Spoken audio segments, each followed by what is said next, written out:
Creating from the Heart, the Artistry of Living. I'm Suzy Vance, and I'm here with Alex Munoz.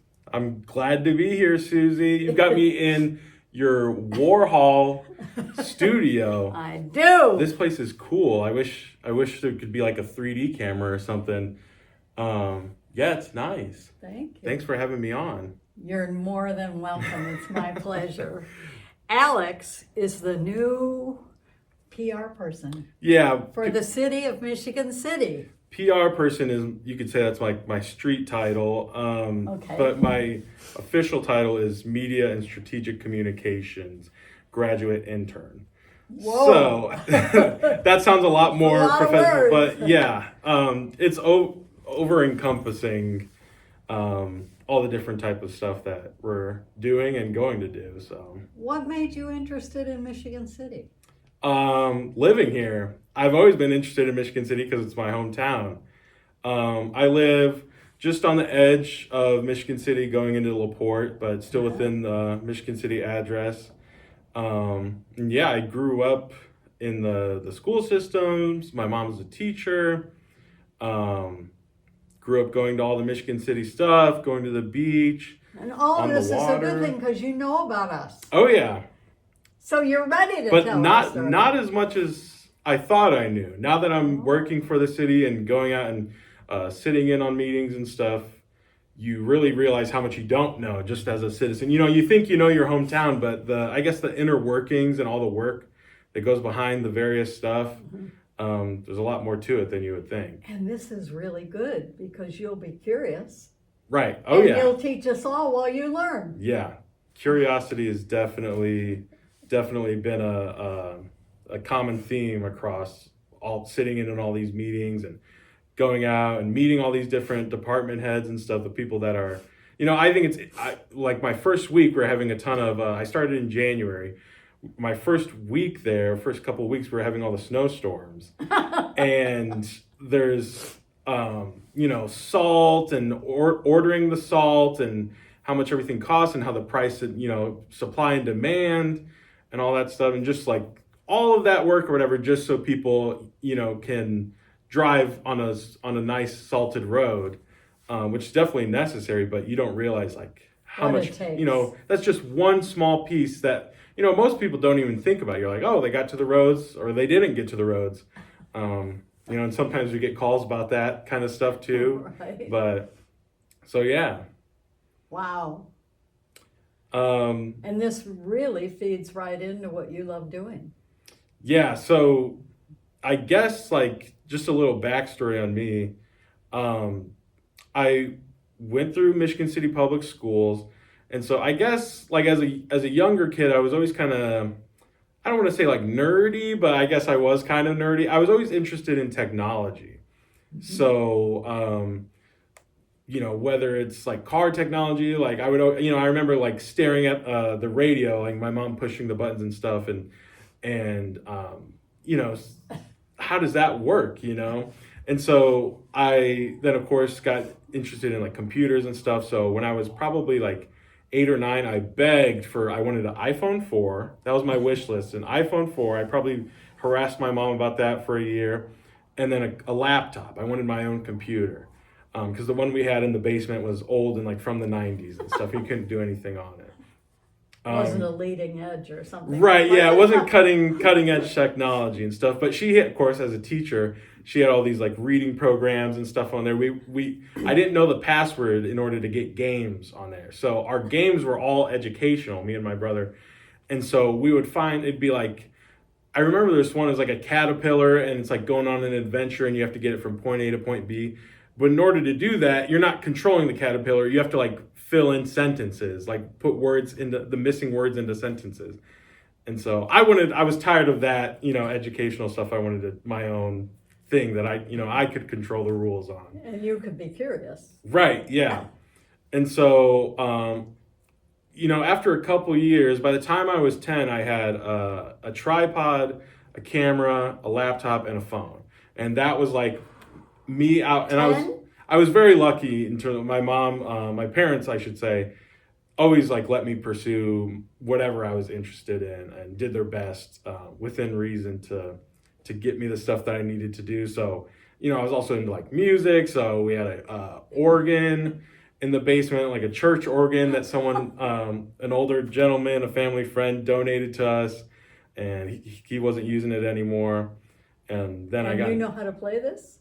No, I never really learned. I learned how to play the trumpet. I started doing private lessons when I was in 3rd grade, and I did that all the way through high school.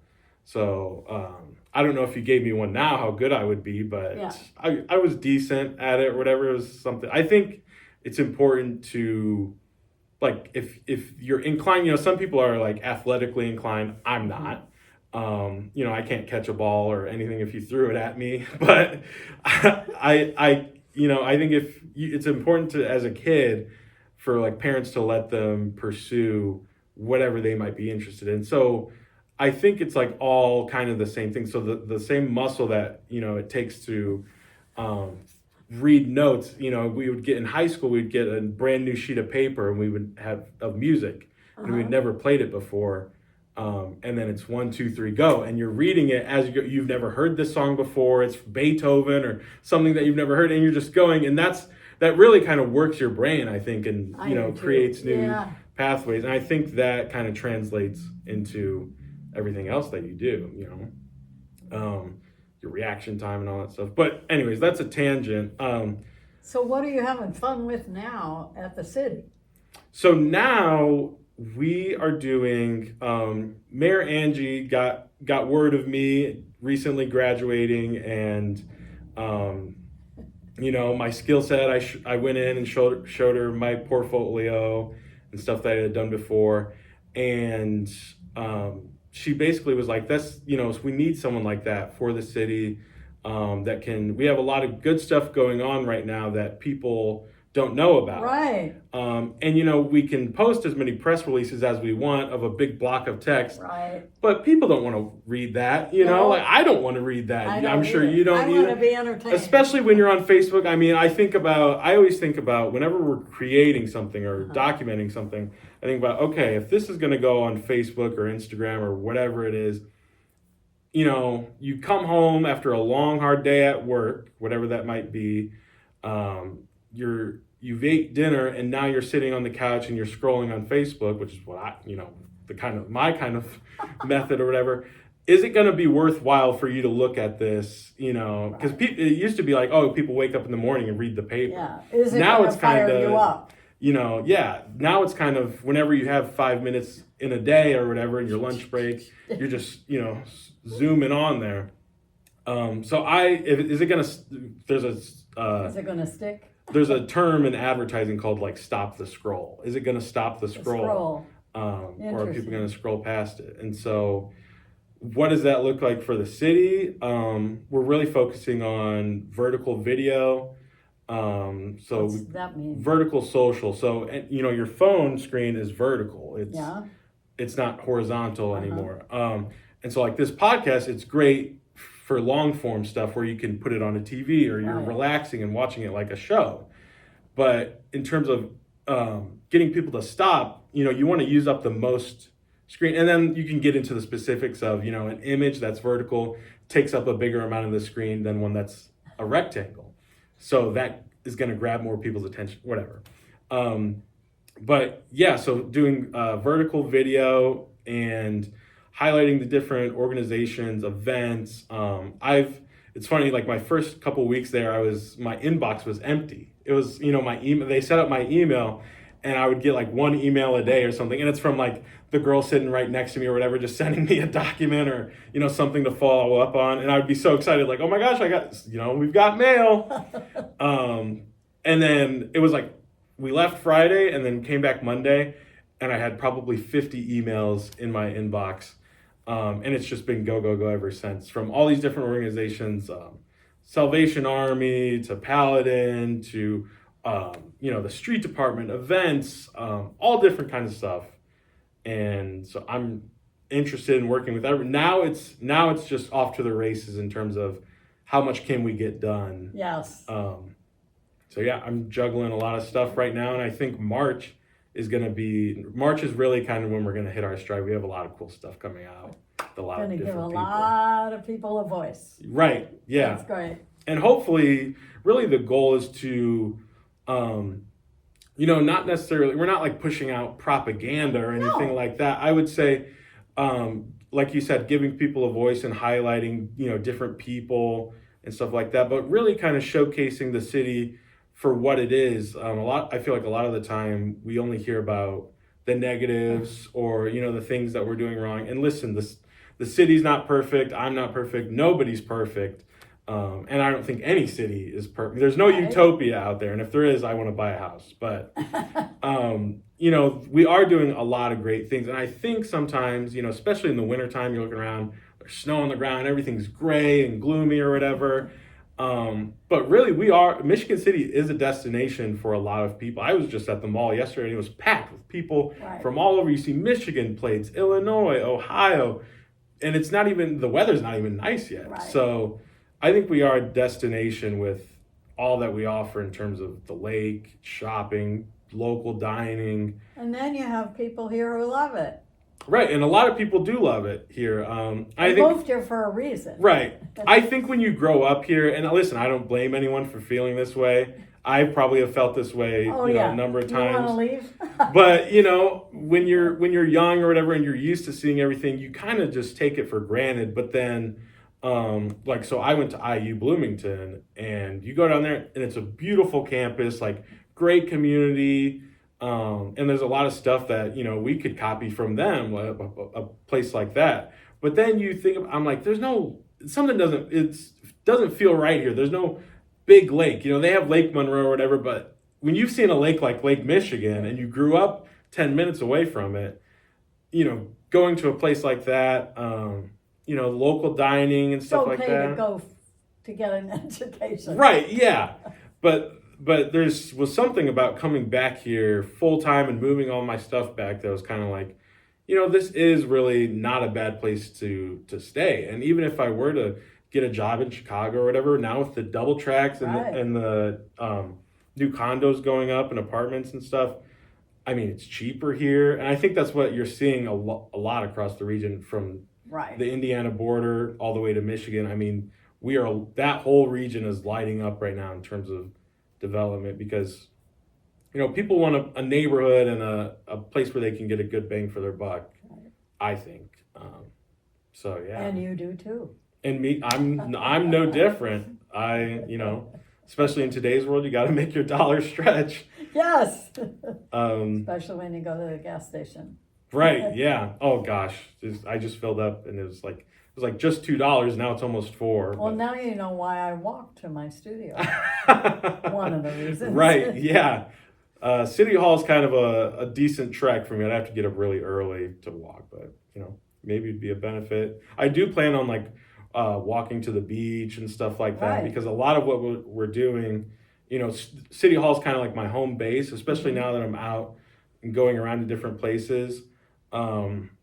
But City Hall is kind of my home base. So if I need to go shoot something at the beach or the zoo or whatever, I might, make a walk of it or use that time as my lunch break.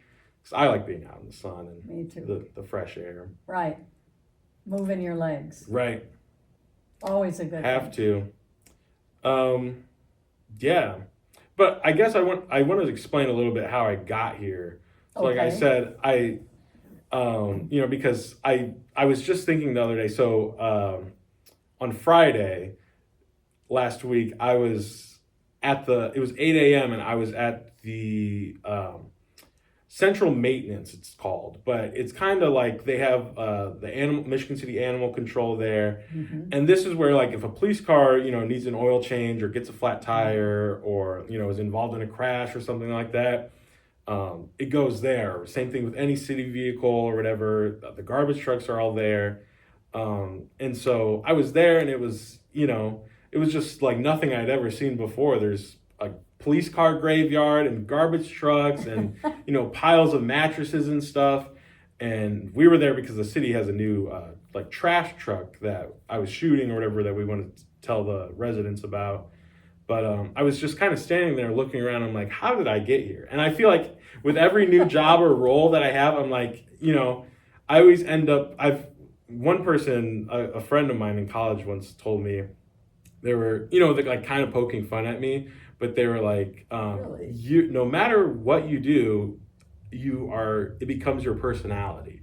I said, well, I'd like to think that I have a personality of my own or whatever, but I guess then I went home and kind of thought about it, and I was like, well, I guess whatever I do, you know, I'm one of those people, I go all in on it. Yeah. And, you know, I really like to get involved with whatever. So if I'm, you know, out shooting a trash truck, I want to be like on the truck. I was begging them to let me do, the truck's got a crane almost on it, like a claw machine to pick up the garbage. I was begging them to get up there and let me try it or whatever, but they're like, no, it's a liability. And, you know, you'd have to sign this waiver and all this stuff. And I was like, well, okay. But, you know, I guess I do get involved in everything. Well, it sounds to me like what you really like is you're curious and you want to immerse yourself. Right. In order to find out everything about it. And I think I like telling stories. I like to share different things that I see and stuff. So like you said, naturally curious, but then also I love the process of making a video or a film or a photograph or an ad or something like that. So somebody else will get it. Right, yeah. And thinking about like the strategic, one of my favorite shows is Mad Men. I don't know if you've ever seen it. It's about 60s advertising, and you know, it's a show, you know, so it's also accurate. I've been there. Right. A lot of drinking and, you know, cheating on your wife and stuff like that. From what I understand, it's not really like that anymore. But it's hopefully. There's a quote from it. I think it's Don that says, "Make it simple but significant." And so that always has kind of stuck with me, and that's kind of, if you want to say, like my motto or something. But I think it applies to so much in terms of like, you know, when you go out and, you know, take a complex idea or a problem or something like that, and kind of cut it down and make it like at the root of it. What's the story here? Like, you know, it's a huge thing. So, yeah. And it kind of goes with yours, you know, the art of living and stuff like that. Right. We're big tagline people. We are. Yeah. But back to how I got here, I really want to shout out the Michigan City area schools, because I feel like they did a great job, at least for me. I can't speak to everyone else, but at least for me, I think back to so it started at home, obviously, with my parents investing in my interests and stuff like that. And trust me, they got me the football pads and, you know, put me out on the field a few times. And they always said I did t-ball for a while, which I enjoyed. It's a lot more fun to watch with a hot dog and a beer, but, you know, baseball's, it's all right when you're out on the field. But they said there's pictures of me out there like picking dandelions in the outfield and stuff. So, but yeah, they invested in me. And then when I think like back to elementary school, we got a grant for these iPads. It was a big case of iPads. Right. And so for all of our class projects, I had a great teacher, Janice Mitchell. She would have us, instead of writing a report, or you would have an option. You can either write a paper about, you know, your book or whatever, or, you know, we would go out into the hallway and we had a stairwell. We would close the door, and that was kind of almost like our studio. And we would take the iPad and, you know, kind of like reenact a chapter of it. So then all of a sudden now me and all my friends are different characters and stuff. Like theater. Right, yeah. And we would film it, and they weren't movie productions, but, you know, we had the iMovie app and we would trim it down or whatever. And that was like 2012, 2011, 2013. So I think back then that was like cutting edge of like, you know, getting kids involved in like editing video at the basic level and stuff like that, and telling stories. Then you fast forward to at the high school, Michigan City High School. I got involved in my senior year. I was involved in student council and stuff like that, class president, all that. But what I would always do for student council was called promotions. So when there was like a school dance or, you know, a canned food drive or something, I was in charge of making the posters, which we would just make them on like Google Docs or whatever, but you know, get to play with the different fonts and stuff. And now keep in mind, this is, you know, I don't know that I'm going to be interested in advertising. Right, this is early. Looking back, it all kind of falls in line. Right. And at the same time, my senior year, I got involved in yearbook. And so I had, the high school had a couple DSLR cameras, and after school they would send me to golf, with the golf team. And so I would, spend a couple hours at a golf match or, tennis match. And that was really kind of, I applied to IU as a teacher. I wanted to go into education. Like you said, taking big ideas and making them simple and sharing them with others. And I quickly realized, the pay's not great and teaching isn't what it used to be and stuff. And I see my mom overworked and underpaid. Well, and also you can't follow a tangent. Right. Yeah. Teaching. And that's the thing, like it's not like, I don't think a lot of people realize, maybe they do, but it's not like back in, older days where you could kind of, the teachers had free will to do like what they wanted, in terms of, They didn't different have to subjects and stuff. Right. And now everything's kind of, you have Core 40. big corporations that write the textbook, they sell the textbooks, they lobby with the state to, get that in the state curriculum and stuff. So that's, I find unfortunate, but I think there's still a lot of good teachers out there Oh, yeah. doing what they can based off of that. Right. Kind Exactly. of going outside the box and bending the rules for the betterment of education. Right. But so anyway, so I get to IU and I changed my degree to marketing before I even got there because I realized over the summer, like, this is not really what I want to do. And every summer I would volunteer and help my mom. She would teach summer school.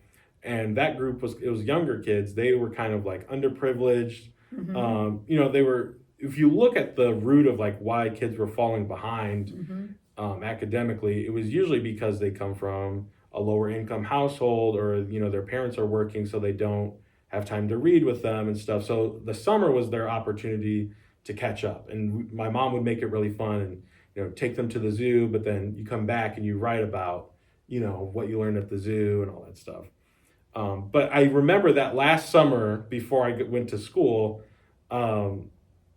helping, and I'm like, this isn't, I watch my mom and she's like a magician in just terms of, she switches from talking to me to speaking their language, to a younger kid. And I just felt like I didn't have that. And maybe you learn that in school or whatever, but I think for some people it just comes naturally. And so I decided to change to marketing and then eventually realized that marketing was more analytics these days and numbers and stuff like that, which I'm totally not for. So I switched to advertising, which is more creative. Granted, sometimes with less pay, but I was confident I'd figure it out.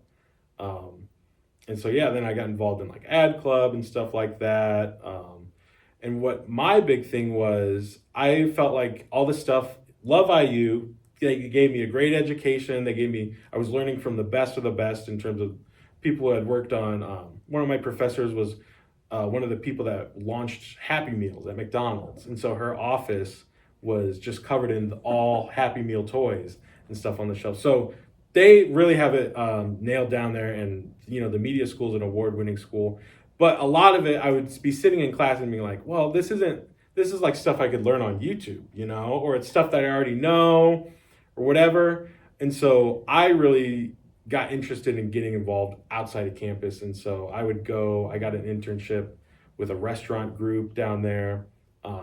So I would do like, campaigns basically to promote their pizza and stuff like that. And I think then I got later involved in the bars and doing like concerts. And then I would work with like beverage promoters. So like alcohol representatives and distributors would come to us and my bosses would let me sit in on those meetings and kind of give my ideas and stuff, which I think was needed because they're kind of like in their 40s and, not really in touch with the college demographic. Yeah. So I'd be like, they'd pitch like ideas and stuff and like, what if we did a video like this or whatever. And I'm like, people are going to make fun of you if you do that. And then I'd, kind of give an alternative. But that really got my feet wet in terms of, doing campaigns and going from idea to finished product and then seeing how it performed and then revising for the next one. I think I got lucky, very lucky in terms of with people like Mayor Angie and stuff all throughout from high school to now and all throughout college, I have constantly been taken under the wing of people who give me a ton of trust. And honestly, like funding and stuff, when I think about back to, it was called Pizza X, with the restaurant group, they basically gave me free reign to do whatever I wanted. And my idea was to basically waste thousands of dollars of pizza, giving it out for free. It's called Pizza X Marks the Spot, was the name of the campaign. And we would drive around to different parts of town and campus and post on our social media, and have free merch giveaway and stuff. And eventually got to the point where it built up our following on our Instagram and stuff like that. Eventually got to the point where we would like tease, where we're going to be, and we would pull up with the van. They had a big van with speakers on it and stuff. We'd be blasting music, and there would be like 100 people sitting there waiting for our pizza. But like that, when I pitched those ideas and stuff like that, I don't know, looking back, I don't know, I wouldn't have said yes to me. Like, you're going to give away, we brought you on to help us make money, and you want to give away a ton of our product. And then they made money. And that they did make money after that eventually. And, it was kind of proven. But like, I didn't know. I had an intuition of, if people try our pizza, because the what do they call it? It's a block to purchase or whatever. There's something like that. It's called basically the mental thing of like a consumer hesitating to purchase something, for whatever reason. The price, it's unfamiliar. They're not sure if it aligns with them. The block to purchase for Pizza X was money, especially because the dining halls that year went all you could eat buffet. Oh my God. So when you're a college student and you have $50 to your name, all you can eat is all you can eat included in your meal plan, or a $20 pizza that you have to pay for yourself, and it only feeds you once, but I think I knew that like our pizza was local, like local tomatoes, it was all farm to table pizza that you would never know unless you were told that. And it tasted really good, but you have to get people that know that taste.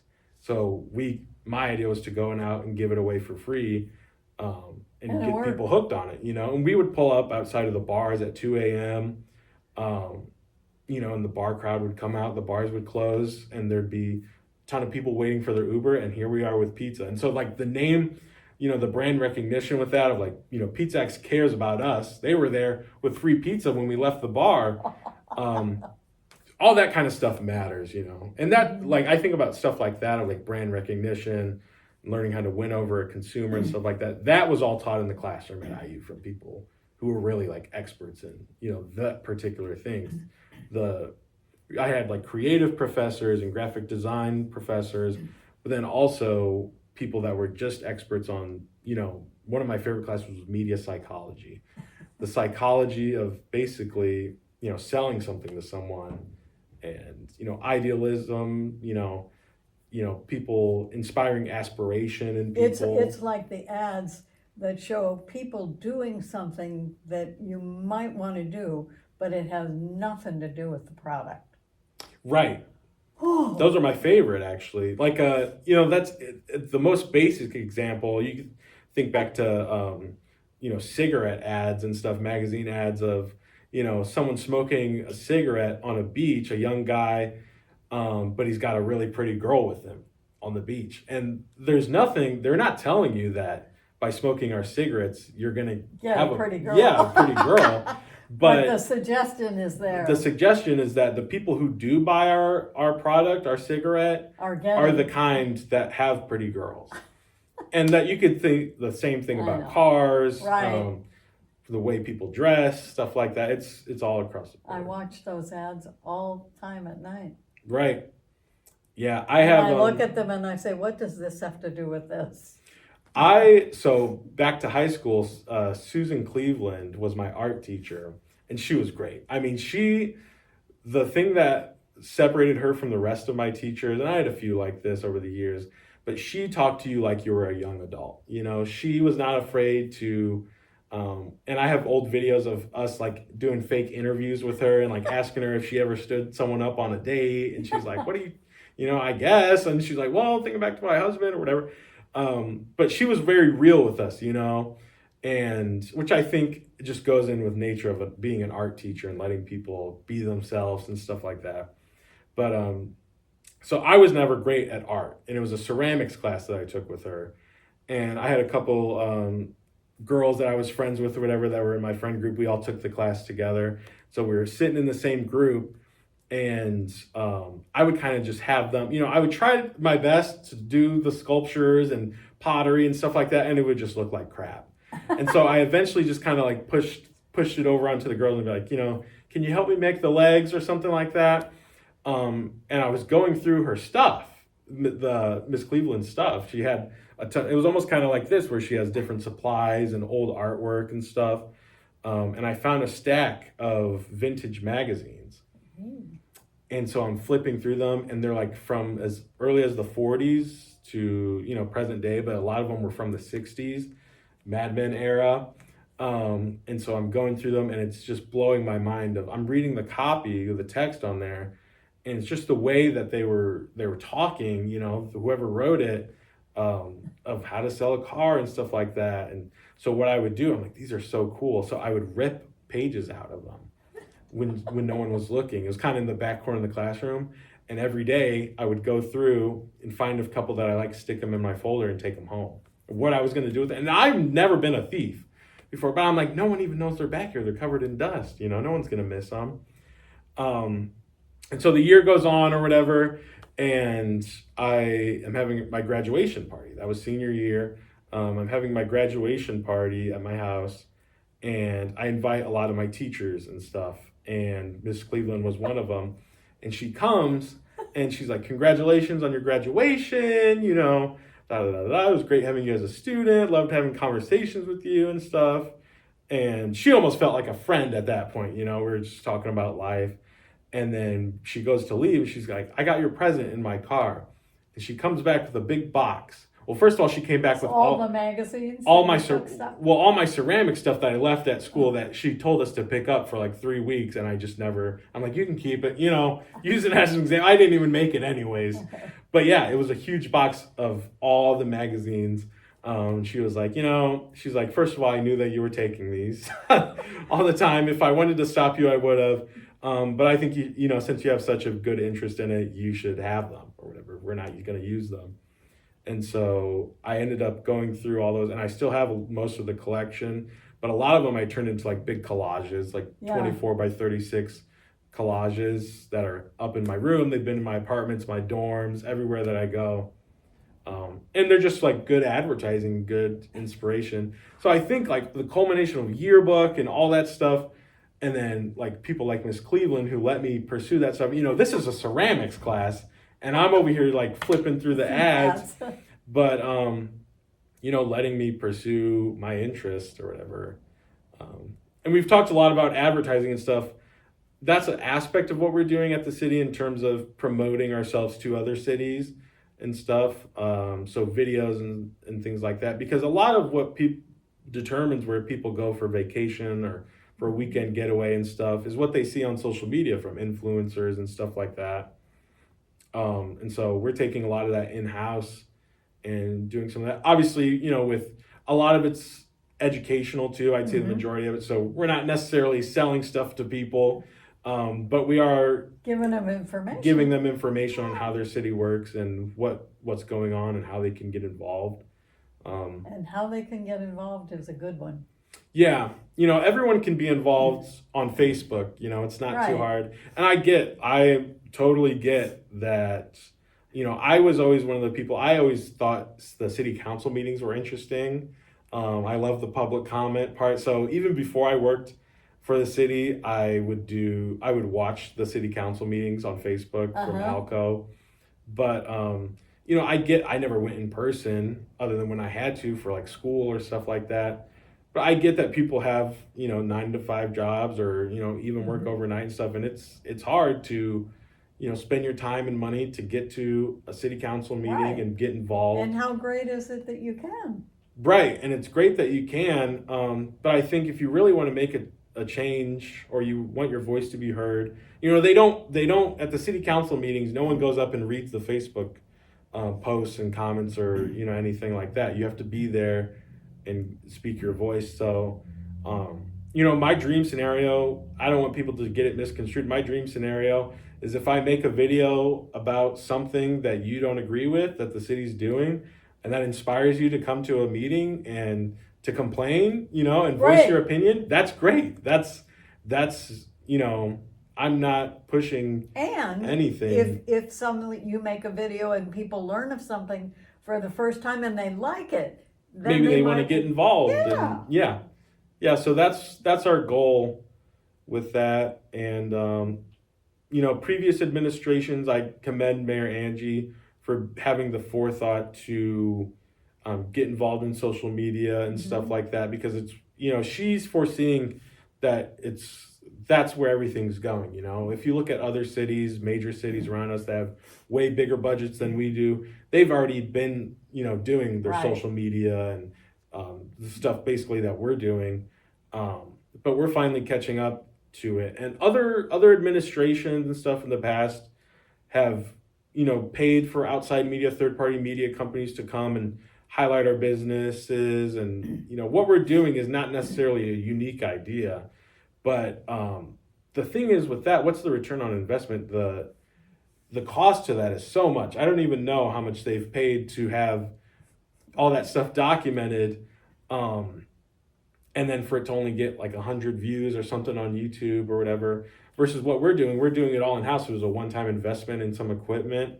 And obviously in me, I'm pretty cheap. But, you know, to have me get around. started. Yeah, and it's evergreen content. So not only are we doing like videos and stuff like that, but I'm capturing photos of everything. I probably take a couple hundred photos a day if I'm out and about of just everything, city equipment, city facilities, parks and stuff.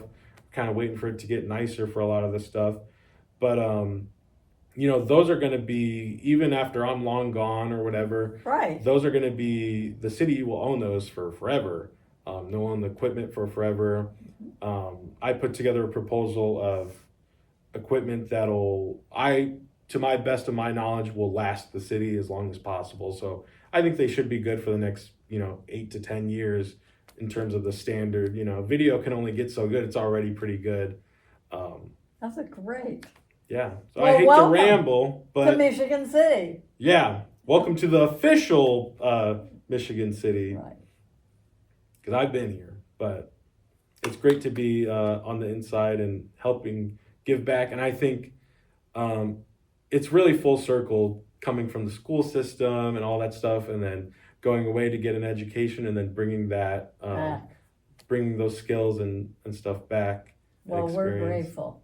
I'm grateful. Thanks for having me. You're welcome. You've been great, Suzy, and I hope we can work on some good stuff together. Me too.